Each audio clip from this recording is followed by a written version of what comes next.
Well, hi there and welcome to the Richie Allen TV show, brought to you in association with davidicke.com and beyondvision.tv. My name is Richie Allen. Great to be with you. And this programme is for the week ending Friday, July the 15th, 2016. We put this programme together on a Thursday, ordinarily. I think I mentioned this last week again, ironically. We have a look back at what's happened over the week. We grab some clips and some documents and we give you our, or at least my opinion anyway, of what's been going on. But overnight, the programme has kind of changed because at least 84 people, according to the BBC today, have died, including tragically many children, after a lorry slammed through a crowd which was celebrating Bastille Day in the southern French even city of Nice. The driver apparently ploughed on for 2 kilometres, just over a mile, on the Promenade des Anglais at about 11 o'clock local time there before he was shot dead by the police. Witnesses say the lorry swerved and zigzagged in an apparent attempt to hit more people. The police apparently found guns and grenades inside the lorry. The French President François Hollande said that the attack was of an undeniable terrorist nature, and the Prime Minister of France, Manuel Valls, has said there will be 3 days of national mourning for the victims from Saturday. He's also said a short time ago that France has to learn to live with terrorism. Now, yesterday, a state of emergency, which had been in place in France since the Paris attacks last November, had been lifted yesterday. Well, it hadn't been lifted, but notice had been given that it would be lifted on the 26th of July. You'll remember that 130 people died in the attacks in Paris in November. So 84 people have died, including children. This is terrible. Hayden is putting some pictures on screen there from some of the various news agencies as the lorry ploughed through people who were revelling in the Bastille Day celebrations in southern France. Now, we've been told that a 31-year-old man, the man who was shot dead, he was a French-Tunisian guy who had a dual passport. He was 31, we're told. There's the lorry there, as you can see, riddled with bullets there. Identity papers were found in the lorry giving this guy's identity. That will, of course, disturb a lot of people in the independent media. He was known to the police, but apparently not to the intelligence services. 84 people killed and many children. I know I've said that already. It's disgusting. It really is, regardless of how and why it happened. But we'll come to that in a minute.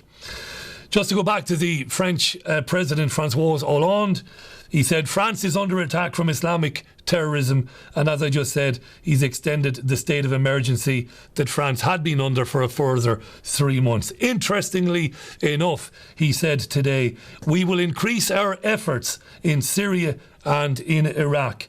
He really did say that. So is this problem, reaction, solution all over again? Well, the man who coined that phrase, David Icke, who is in Australia at the moment on a speaking tour. I'm going to give you a direct quote from David right now. David Icke has said today, attacks and shootings across the world. The elite want civil war everywhere. Don't give it to them. And David Icke has gone on to say that it's only a matter of time before Germany and the United Kingdom are targeted.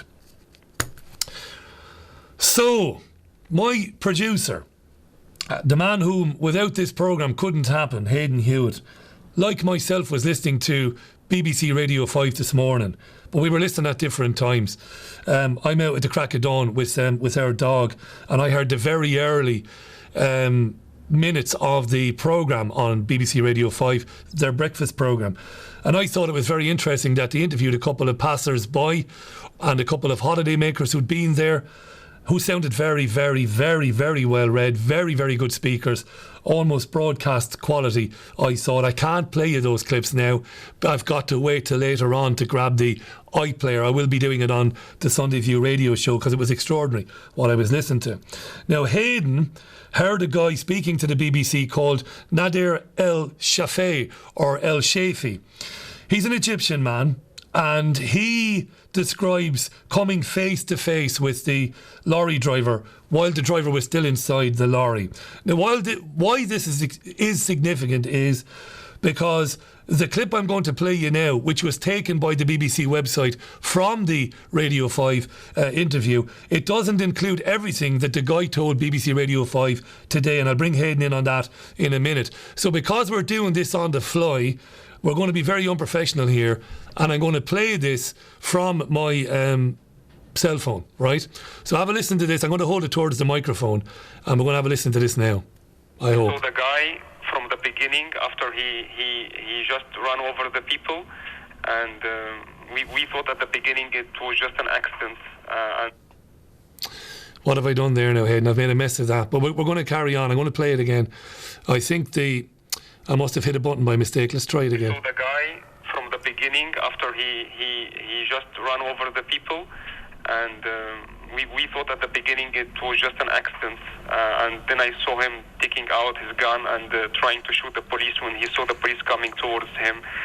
So in this moment, I understand that something wrong is happening, and the police pushed me away. So on that moment, I just take out my cell phone and I just filmed everything, the shooting and everything, and the dead people on the streets. And after that, I was running with the people on the beach, run away because they thought he could explode, or he has a bomb or something, explode the car and kill all the people around.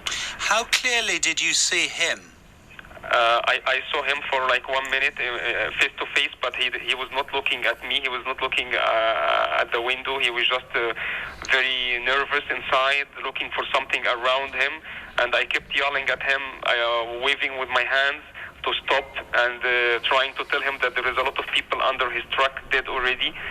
But he didn't give any attention to anyone outside the truck. And suddenly I saw him picking up something like a cell phone. I thought he would call the ambulance for the accident, but it seemed that I was wrong, because he just picked up his gun and he started to shoot the police. How quickly did the police shoot him? How long did he have to shoot before he himself was shot? Just when they arrived, that they just felt something is wrong, so they kept yelling at him, and when he didn't step out, they saw him from the window taking his gun out, so they knew that it would be a gun shooting, so they just killed him right away. They didn't wait to negotiate or something. They just opened fire on him. Nadir El Shafi. Now, my friend and colleague and producer, Hayden Hughes, you heard this guy speaking to the BBC this morning, but there's a bit of a difference in what we heard there. That was a 1 minute 55 second clip, which is on BBC News homepage now. But today, he said something significant, let's be honest about it, regardless of what it means and what it doesn't mean, but something they've omitted from that report. What did he say earlier, this guy? There were two things. The lesser of the interesting ones, I guess, would be he was saying, we're quick to judge that it's someone who's a Muslim or whatever, but he said, looking at the man, you would never know he was a Muslim. Because now, he might just mean you don't know someone's religion just because they look North African, I don't know. So you can let that one slide.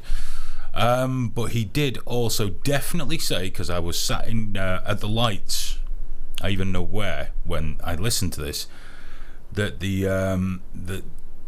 man driving the truck was wearing a uniform.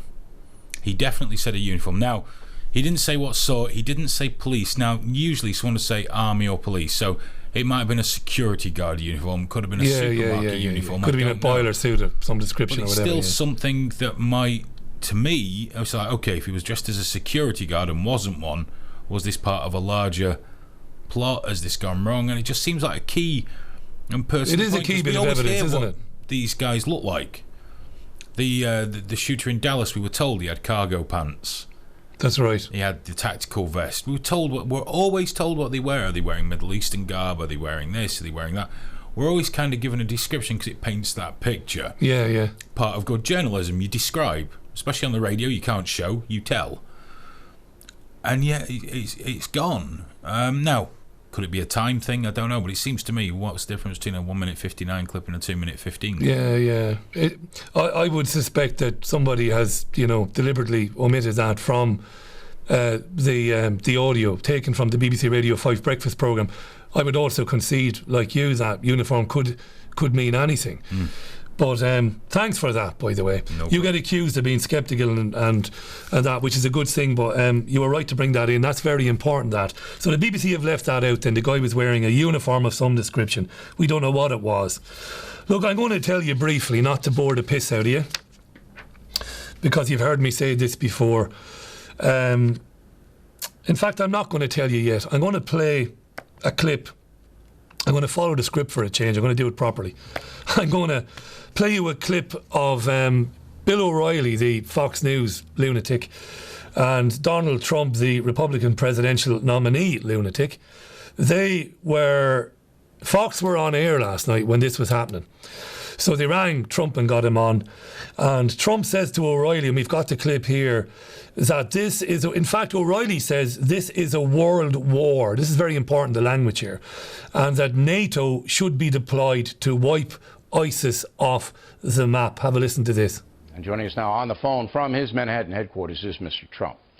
So let's take the terrorist act, and everybody now believes that's true because the French authorities have turned over the investigation to their anti-terror unit. If this is proven to be the case, I believe it's a world war now. We're in a world war scenario. It's no longer just isolated ISIS attacks. Do you agree with that? I certainly do, and I've been saying it for a long time, and it's out of control, and we don't call it what we have a president that doesn't want to call it what it is.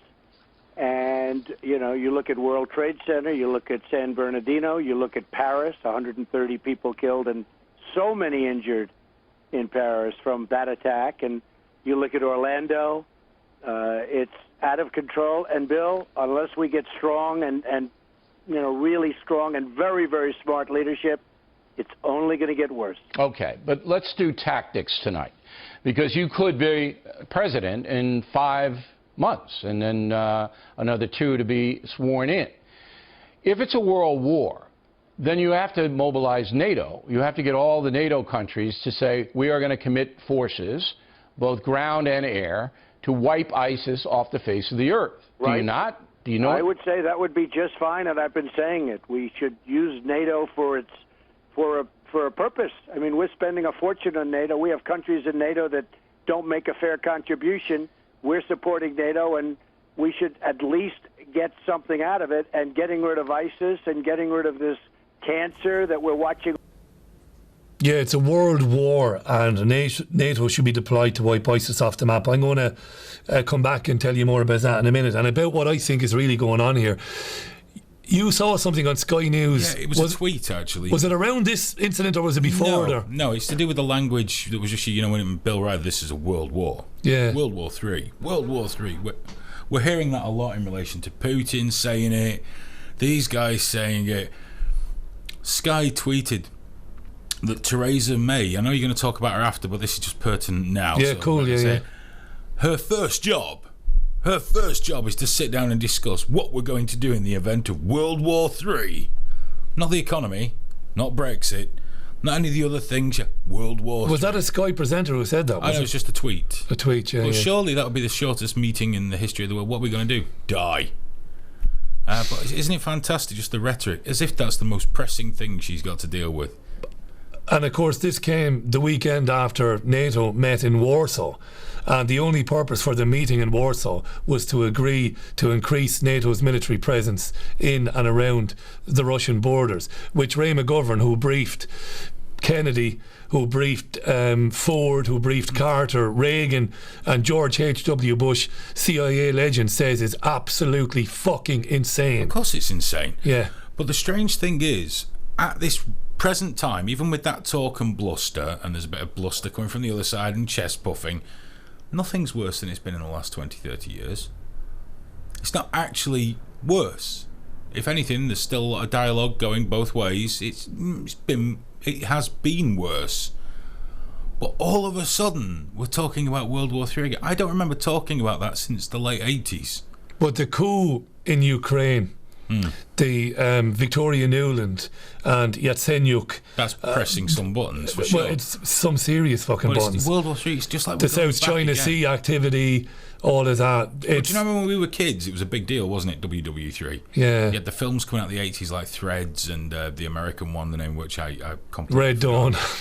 Where they not- attacked America. Maybe yeah, not yeah. like that one. The actual one about the nuclear war, bombs going off, and how mankind doesn't do so well afterwards. If anyone's still not seen Threads, by the way, the quintessential, I mean, it's low budget, but it really is so grim. I can't remember it, but I have seen made it. in the Yeah, UK yeah. one, and it's really dark. As a film about nuclear war probably should be.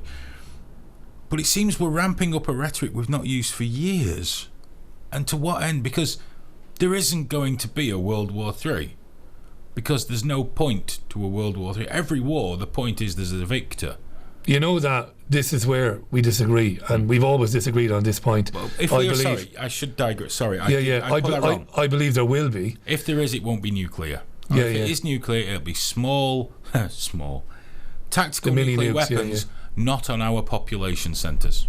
It'll be fought somewhere else. Yeah. So if there is a WW3, it won't be the nuclear holocaust we were brought up on, because that's a no-win. No one can win. It's impossible to And of course, that was a pack of lies anyway. I mean, the likes of Donald Rumsfeld back in the late 70s, even when he was Ford's defence secretary, was knowingly lying about the capability of the Russian army. Yeah, they the knew Russians weren't that gonna- they were depleted. They had fuck all, But the basically. Russians were never going to say he's wrong. No. They're not going to do it. Of course not. I just find it fascinating, the rhetoric, even to do with Theresa May's first day on the job. Amazing. Really good stuff, mate. So what I've come to believe over the years, watching these things, and I used to have a very kind of narrow, kind of mainstream media outlook and opinion on things. I believed the narrative. You know, there are maybe thousands, maybe even millions of lunatic radical jihadists who are hell-bent on destroying the world, destroying us because they hate our freedoms, they can't stand the way we live and all of that nonsense. What's really going on here is these events, I believe, are staged events, many of them. Not all of them. Of course not all of them. Some of them happen, and they happen as a direct result of the foreign policy decisions made by this country and by the United States and France and Germany and other countries. But I believe the vast majority of these, they do happen. 84 people are dead, many of them children. That death toll might rise today. I hope it doesn't, but it might do. These things absolutely do happen. But the story you are spun by the mainstream media about what exactly did happen is often as far from the truth as you can possibly get. These are mass trauma events designed to change the opinion and change the behaviour of the widespread or the overall civilian population. These things are designed to terrorise people, to terrify them.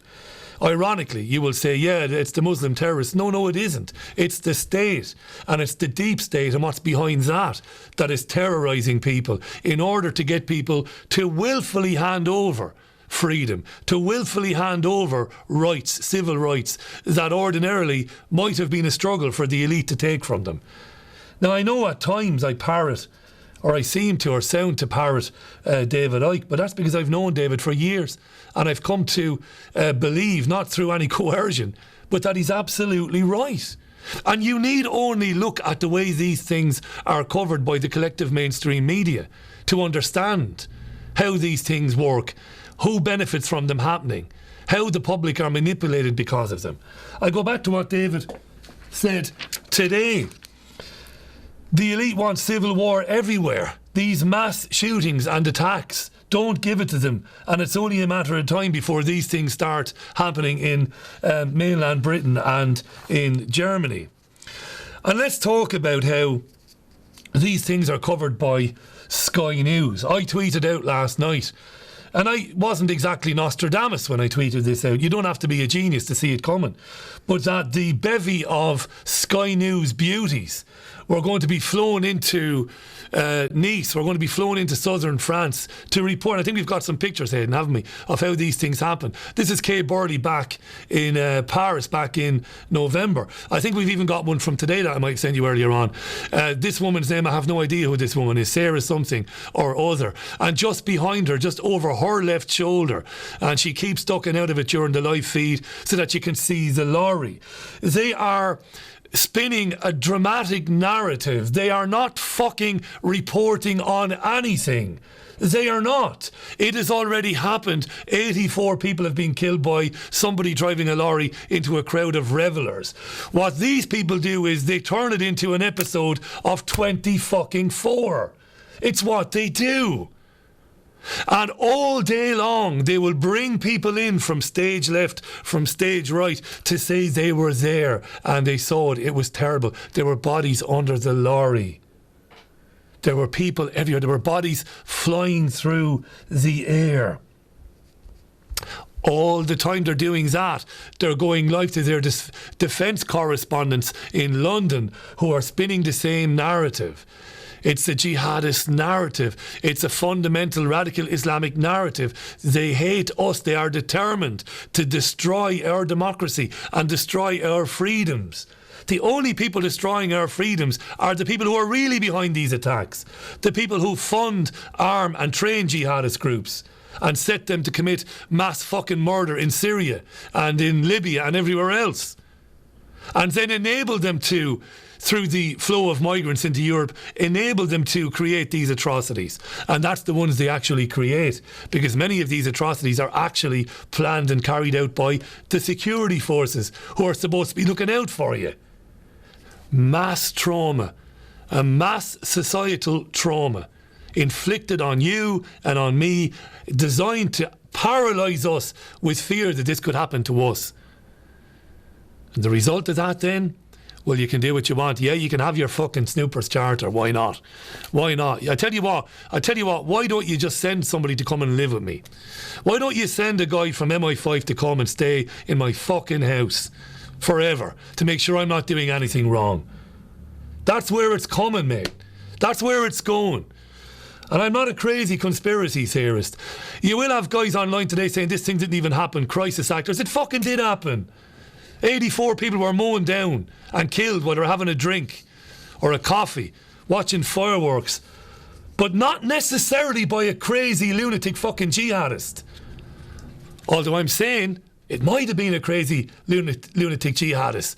But we won't even get questions on our mainstream media about, if that is the case, how did he manage to do that? Who enabled that? There's not much else we can tell you today, Hayden Hughes or me, about this, because it's a developing story, as they say. What we will know is the Kay Burleys and the Jeremy Thompsons, they will stand there for the next 2 or 3 days, looking grim, looking solemn, talking about how the dogs look sad. Everybody is sad. It's terrible. Imagine it could happen to us. If it's happening here, je suis Nice, je suis Juif, je suis Paris, and all that fucking garbage. Nobody will ask a question about why it's happening, who's really behind it. And we'll leave that for now. That's the Nice. Genuine sympathy, because you'll get all that faux sympathy, all that faux pathos on the news. Genuine sympathy for me, because I can't imagine how I'd feel if I was told, Richie, we're sorry to tell you, Caroline was knocked down by a fucking lunatic in a van. That's genuine, that. Spare a thought for those people. But never forget who's really behind it and what the end game really is. Anybody listening to the radio show, remember me talking to David Duke this week. Divide and conquer. Race wars designed to divide and conquer us, to pit us against one another, so we will never focus our collective attention on defeating the fucking lunatics behind all of this. Quick break, back with Theresa May after this. She's here in the studio.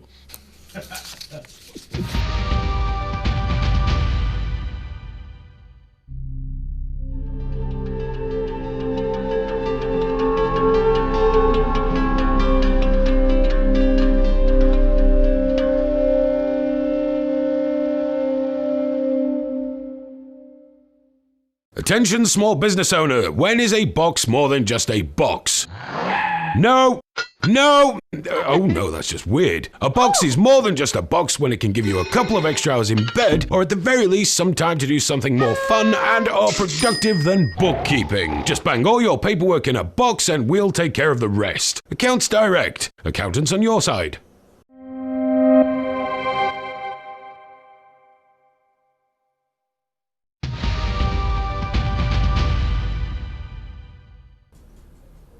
Welcome back to the programme. Check out davidicke.com/headlines. David is in Sydney tomorrow at the town hall in Sydney because he's a Zionist. Chill. Otherwise, he wouldn't be allowed in the Sydney town hall. He's not really. You better say that because you can't make a joke anymore. The Sydney Town Hall event, there's a few tickets left. There's literally only a dozen or so tickets left for it. Wonderful thing about it is if you buy one today, it's not seat to sign. So if you get there early, you can sit wherever you want, kind of a thing.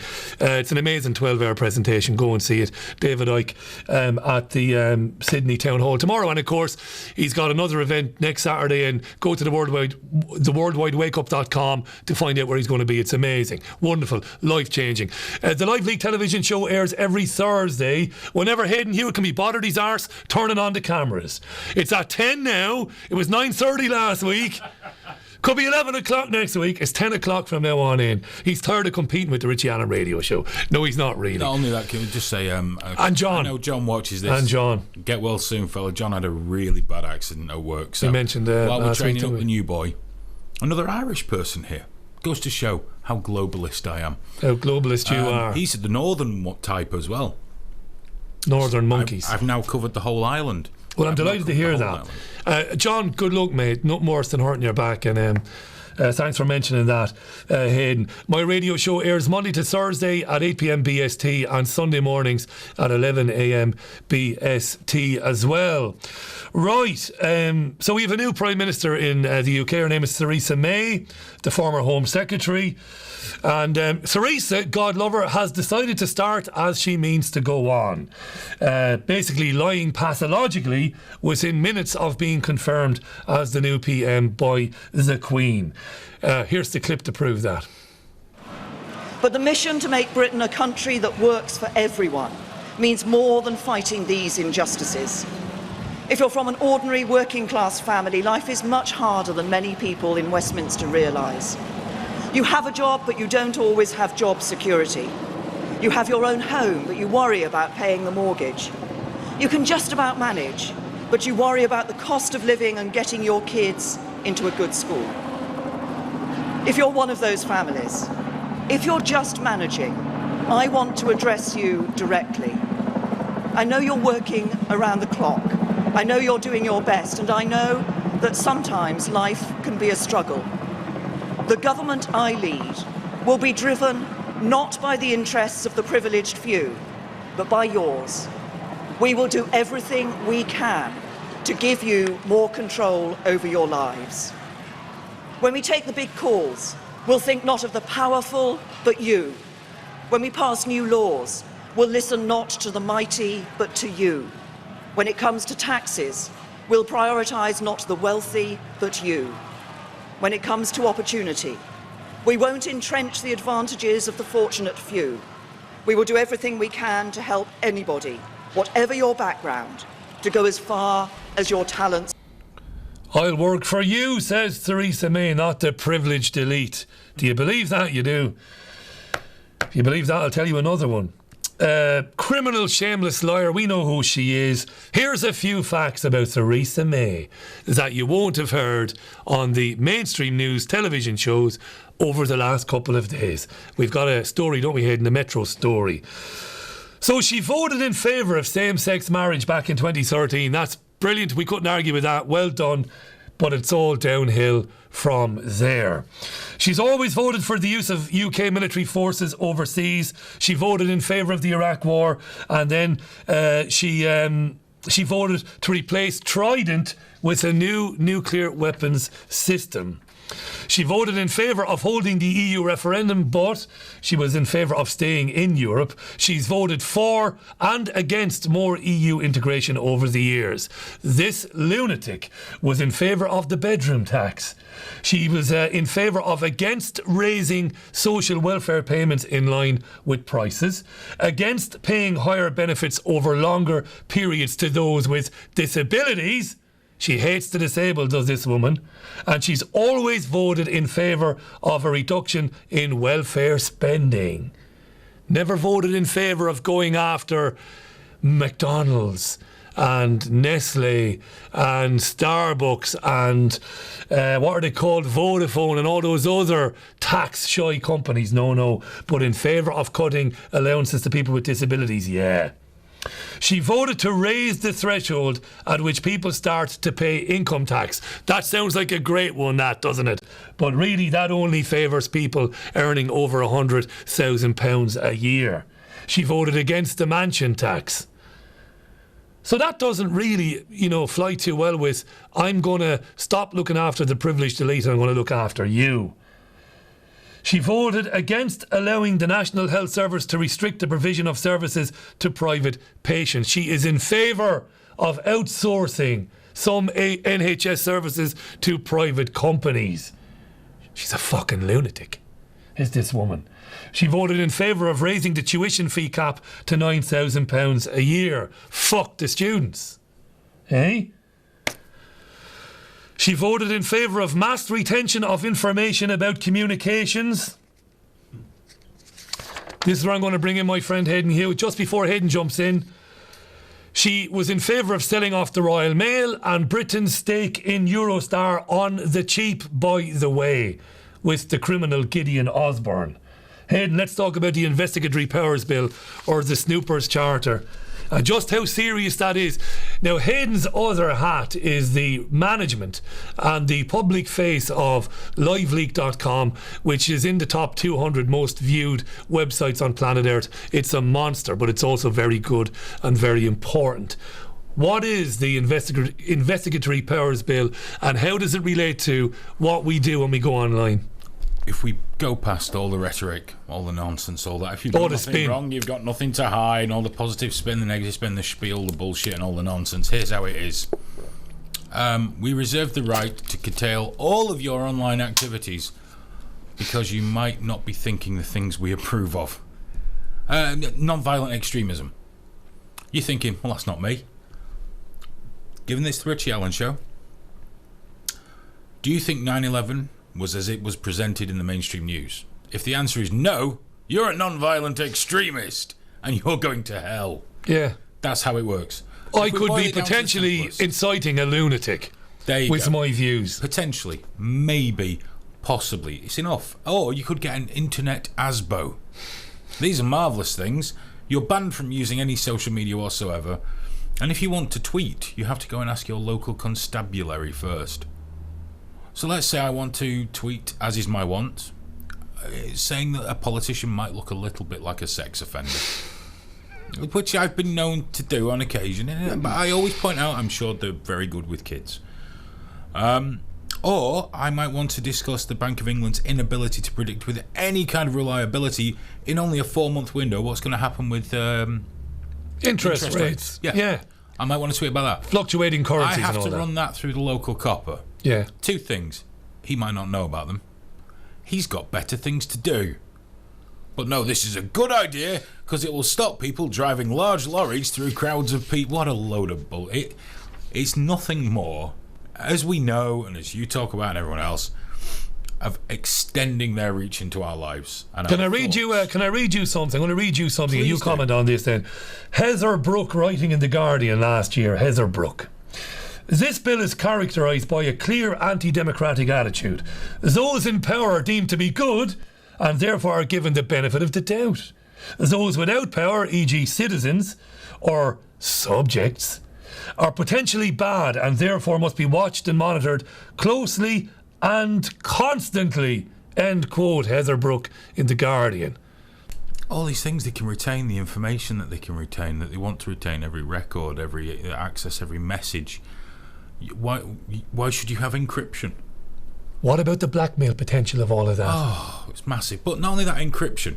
Yeah. Was it Cameron or once somehow no one can give a good argument for having encryption. Explain encryption now, you internet legend, you. All right, what does that mean, encryption? You send an email, it's encoded. It's encoded, and right. It's decoded at the other end. A lot of people use it. I use it on occasion for things that are sensitive business nature or just private. Is that so that if somebody grabs it between A and B, they can't read it? Yeah, I mean, unless they've got mad skills, bro. Yeah. I use it for things that are private. Private does not mean illegal. Private does not mean I'm building a bomb in my shed. There's not enough room for one thing with all the crap from the house in there. Cherry bomb. Private means none of your business. Absolutely right. And it might just be me talking about, let's buy Junior, that jacket so he looks a bit more like Angus Young when he's pretending to be Angus Young. Let's do that. Shall I get him a real guitar? Anything like that's my private business. It's my private business. Of course it's your business. The fact that I want to have private business, no matter how petty, the fact that I want that makes me a very suspicious person. Now, that's really important, that. Late last year, my friend, and you're going to run the clip now, Theresa May couldn't define extremism to the BBC journalist John Humphreys. This is absolutely brilliant, this, because we believe, and I know you believe, I've heard you say this on the Live League show, they don't want to fucking define it, because if they define it, it puts them in a box. But if it's out there as a vague expression or a vague understanding, well, we can call anybody an extremist. John Humphreys, Theresa May, this is brilliant. What we're talking about here is an extremism that has an impact, that is divisive, that is trying to undermine our values. Well, that would be divisive, wouldn't it? That is trying to undermine our values. But the reason that we're doing this is, first of all, because we do need, I think, to ensure that we are together as one society, we are one nation, we are working to ensure that... One voice? There will be different views within that nation. Of course there will be different views. Indeed. And nobody is suggesting that different views cannot be expressed. But one of the reasons for looking at this issue of extremism is the path down which it can lead people. And what we can see often is that this extremist preaching, this message of hatred, this message of intolerance can actually lead down a path of radicalisation. And what I'm trying to get you to define is at what point it strays into that area, at what point it doesn't become just a disagreement with you or me or the bloke next door or the woman next door. It becomes something that should worry us to the extent that it should be banned. That's what I'm trying to get at. At what point does it qualify for being banned? And obviously, when we introduce the legislation which has these banning orders, one of the tasks in that legislation will be to ensure that we have the definitions properly, so that they can... Well, we have a definition of extremism, which we have in our extremism strategy. But you seem to be saying you'll know it when you see it, which is a bit unsatisfactory, I'm not saying we know it when we see it. John, the whole... She didn't like that very much, did she, when Humphrey said, what you really mean is you'll know it when you see it. Lying motherfucker. That's exactly what they mean. If we tell you you're an extremist, then you're an extremist. Us good, you potentially bad. It's not about ISIS or radical jihadists or online grooming or any of that. The online grooming that's serious is the online grooming of children. That's a very serious thing. We can have a debate all day long about what the police can and can't do when they suspect that. I want the judge involved at every fucking step of the way there. Even if you suspect that a guy is pretending to be 11 years old on a learning chat room online, and what he really wants to do is say disgusting things to children, even if you suspect that, you can't have a big catch-all policy. You've got to go to a judge the old-fashioned way and ask for permission. It's about the independent media. It's about the rollout of the thought police. Remember this clip, Cameron and extremism? Forms.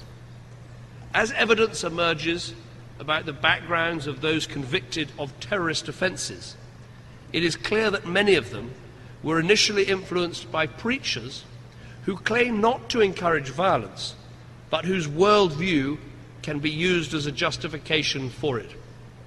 We know this worldview. The peddling of lies, that 9/11 was somehow a Jewish plot, or that the 7/7 London attacks were staged.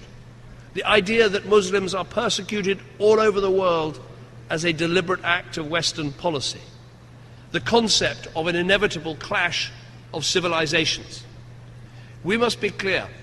To defeat the ideology of extremism, we need to deal with all forms of extremism, not just violence. So that's who your Prime Minister is. Meet the new boss, same as the old boss. That great line from Won't Get Fooled Again by The Who are in Manchester on the 31st of August. Tickets available at ticketmaster.co.uk. I'm going. Love The Who. So she's a tyrant, right? This is the psychotic bitch who appointed Elizabeth Butler-Sloss and Fiona Wolf to head up the child abuse inquiry. Guess what, Hayden Hughes? You won't believe this. That's an entry that's been removed from our Wikipedia page. You can no longer read about... I refuse to believe. Yes, but it's true. It's impossible. Why would a politician remove embarrassing things from Imagine that. Wikipedia or Google? And guess what? Yesterday, the Independent newspaper ran a story, it was all over Twitter last night, which suggested that old speeches given by her where she decried the Human Rights Act, wanted to replace the European Court of Human Rights and all of that with the Human Rights Act, which is fucking tyrannical. All those speeches removed from Tinternet as well. The good news, I'm sure you guys are all really well aware of this, and I am not condescending towards you, honestly, when I say this. But if you go into Google and you're seeing removed, just Google how to switch to google.com, because she can't have things removed from the American. All right, that's well, I wouldn't have known that now. So if you go to google.com, that's good. You can see many of the things that these people would rather you didn't see. But of course, so many people wouldn't know that, would they? No, but more people do now. They do now. Cheers, buddy. No problem. So we've got a few pictures for you, the bevy of beauties as we call them. In come Philip Hammond, Amber Rudd. Sorry. Go on, Hewitt, you can do it. I've lost it. Don't worry about it. So we've got Amber Rudd, we have Bojo, we have Jeremy, I'll destroy the health service and privatise it, Hunt. There's Bojo, Foreign Secretary. There's Jeremy Hunt. You can see the professionalism, not from Hayden. Hayden is very professional. I chose the pictures. What a professional man I am. Some of them aren't there. Some of them are not there, don't worry about it. So Amber Rudd is the Home Secretary, Bojo, Foreign Secretary. Jeremy Hunt stays with Health, the guy who wants to fuck the junior doctor so hard that they'll just fuck off and go and live somewhere else. Ultimately, to destroy the health service so that you'll want it to be privatised, of course. Sorry, Richie, just to jump in. I'm jump off in, camera here, but did he? Has he not just said, "Oh, they rejected this. Well, you're having it anyway"? Yeah, he's going to impose the contract on them. There you go. Could that work a charm? That's wonderful. And then we can destroy the health service. Chairman fucking Mao there. Yeah, can move in. Yeah, fantastic. Wonderful. Rothschild, Zionists, every one of these people. But I want to talk about something now, which some of our Jewish friends, when they watch these things, they don't like it very much. But it's got to be said because it's true. May has always been a long-term and consistent even supporter of Israel and the Jewish community in the United Kingdom. She's spoken at very many of these conservative Friends of Israel events throughout her time in Parliament. Now, back in 2014, in September 2014, May underlined that as long as she was part of the British government, it would always support Israel's right to defend its citizens from terror attacks. No democratic government could, in the face of such danger, said May, do anything but maintain a strong defence and security capability and be prepared to deploy it if necessary. She said, did May, that is why I and the whole British government will always defend Israel's right to defend itself. At the reception, she acknowledged that Israel faces enemies intent on its very destruction and that Hamas uses Palestinian civilians as human shields for its rockets, an old urban legend that. Now, this always pisses me off. This is a story in the Jerusalem Post yesterday. Jerusalem is confident that the strong relationship with Britain will continue when Home Secretary Theresa May takes over the job by Wednesday. So this is on Monday or Tuesday then. May, according to former ambassador to London, Daniel Taub, has been a long-standing friend of Israel since forever and the Jewish community, blah, blah, blah. May was supportive of our efforts to deepen British-Israel ties in the area of homeland security and rushing through this. Also very receptive to the concerns of the Jewish community regarding anti-Semitism and violent extremism. Her ministry was responsible for Britain's MI5 intelligence service and as such was both aware and appreciative of the close intelligence and security cooperation between the countries. Now, Jerusalem had no formal comment Monday on the political developments in Britain. They want to wait until she formally takes over. I'm sure they've had a lot to say in the last couple of days. The Jerusalem Post said she will follow a long line of British Prime Ministers going back to Margaret Thatcher and including John Major, Tony Blair, Gordon Brown and Cameron, who were considered good friends in Jerusalem. This is an area that the mainstream media never wants to fucking go into. Why do these people swear allegiance to the state of Israel? They don't, Richie. You're talking through your arse. It's one thing to say we support the strong democratic state of Israel, and it's another thing to swear allegiance. No, they do swear allegiance to Israel. They never criticise the actions of the state of Israel. They don't do what I do. I'd criticise terrorism no matter where it comes from. Whether it comes from Hamas, whether it comes from a guy who thinks it's okay to run into a crowd of people with a knife and stab them, or whether it comes from the IDF. But not British politicians. It's all one-sided. But you know what? This is where we get conspiratorial. This guy is the man who gets the final say on who gets these jobs, whether it's the Prime Minister of Britain or the presidency of the United States. And his name, and it's a name that's never mentioned anywhere in the British media, is Evelyn de Rothschild. There he is. If ever a picture painted 1,000 words, there it is right there. Sticking a finger in the chest of the future King of England. The head of the Rothschild Group, the NM Rothschild Group, and I'm tired of telling people this, and you know, most people who watch BBC, ITV, Fox News, etc., Channel 4 News, whatever it is, have no idea who this guy is. And that's more or less where we're going to leave the programme this week. It's an illusion. Democracy is an illusion. The fact that there is choice, there are 2 or 3 sides of any debate or any issue. There isn't. There is him and his family and the Warburgs and the Rockefellers and all the fucking rest of them. That is who chooses these people. Here, choose between him and her. Choose between Corbyn and Theresa May. I care not. It was one of his ancestors who said, I care not who sits on the throne.